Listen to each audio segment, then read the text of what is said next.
சின்னமனூரில் இளம்பெண் கந்துவட்டி கொடுமையால் மானபங்கப்படுத்த முயற்சி. புகார் அளித்தும் போலீசார் நடவடிக்கை எடுக்கவில்லை என கூறி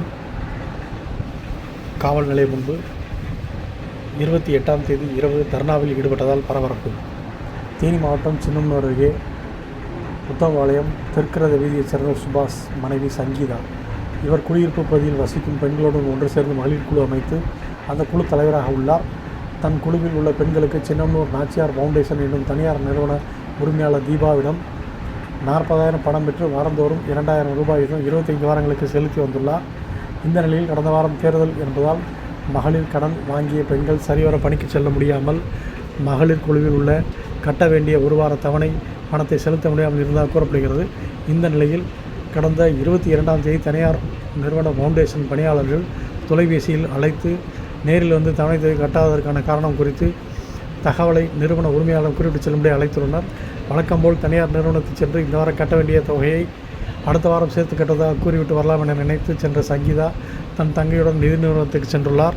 அப்போது அங்கு நிறுவன உரிமையாளர் தீபா, அவரது கணவர் ஆதி மற்றும் பணிபுரியும் பணியாளர்கள் அந்த பெண்ணை தகாத வார்த்தைகள் கூறி தான் எடுத்த மகளிர் குழு 12 நபர்களுக்கான தவணை தொகையை முழுமையாக கட்ட வேண்டும், இல்லை என்றால் இருசக்கர வாகனத்தை நிறுத்திவிட்டு தவணை தொகை கட்டியவன் எடுத்து செல்ல வேண்டும் என கூறி பெண்ணை தாக்கி மானபங்கப்படுத்த முயற்சி செய்துள்ளனர்.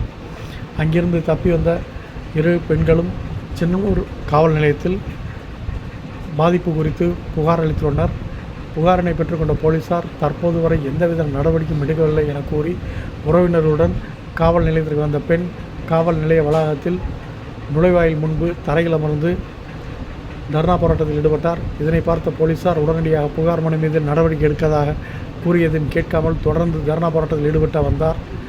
இளம்பெண்ணை தாக்கி மானபங்கப்படுத்த முயற்சி செய்து கந்துவட்டி கொடுமை செய்தவர் மீது எந்த நடவடிக்கையும் எடுக்கவில்லை என புகார் கூறி பெண் காவல் நிலைய வளாகத்தில் தரையில் அமர்ந்து தர்ணா போராட்டத்தில் ஈடுபட்ட சம்பவம் இப்பகுதியில் பெரும் பரபரப்பை ஏற்படுத்தியது.